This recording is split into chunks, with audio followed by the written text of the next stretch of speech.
So here's a second example. If they cross at a single point. Again, you're going to set up your system of equations and solve them. Find the intersection point. These ones you'll like a lot better. These are more typical on an exam because it's nice to get an answer to find out where they cross. So your parametric equations you can set up.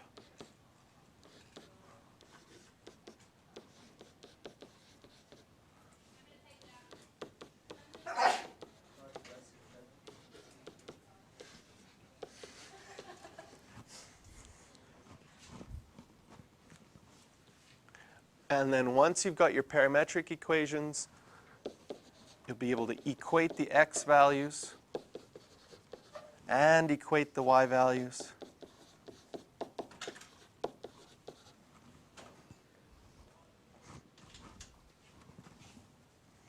And then you have a systems of equations which you can solve.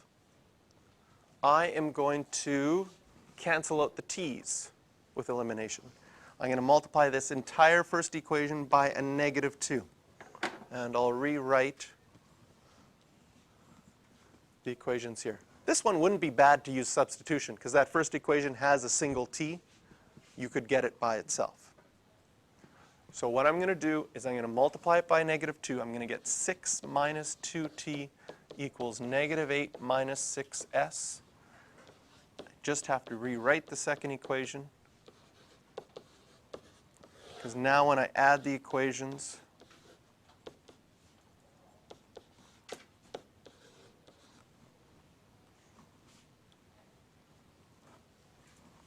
(16 equals minus 8s).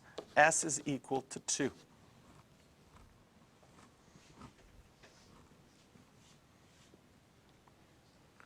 Once you have s is equal to 2, you could plug it in to find out what t is, right? So if I plug in s is equal to 2 into this first equation here, I would get -3 plus t equals 4 plus 3 times -2. So t is going to be equal to 1? Yeah. It is -2. I said -2 up there. Didn't write -2 there. Perfect. That's a big negative. Trying to compensate for my earlier error. It's more negative than normal.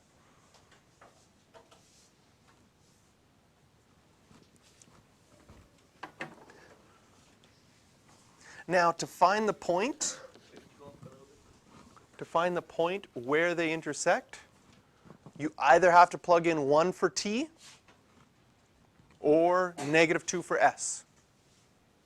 Both of them should give you the same point if it was true. Can I move it up? So let's go back to our original equation. What happens when I plug in 1 for t? -3 plus 1 gives me -2, and 5 plus 2 gives me 7.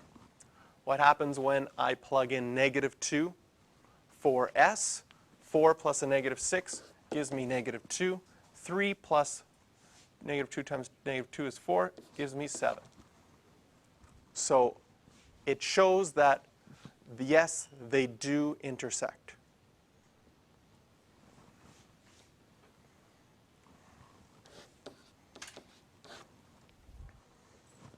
Now, where we're going to use applications for this is we're going to have questions where one plane is flying in this direction and this speed, another plane is flying in this direction at this speed, and we want to find out if they crash. Yeah. Yeah. And I'll give sort of graphic warning for this questions coming up later. It's way more fun when they crash, so there will be some crashes. Just a warning. As long as we find the plane, it's okay. Did I write it down wrong again? Yeah, oh my goodness.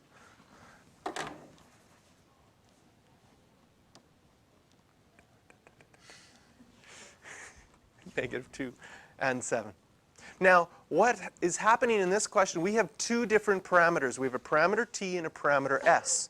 And it's also possible that two planes' paths could cross, and that's not a bad thing if it's at different times.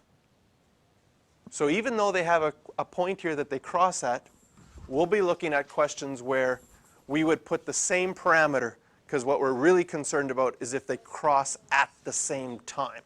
That's even worse than crossing at different times. Much worse, actually.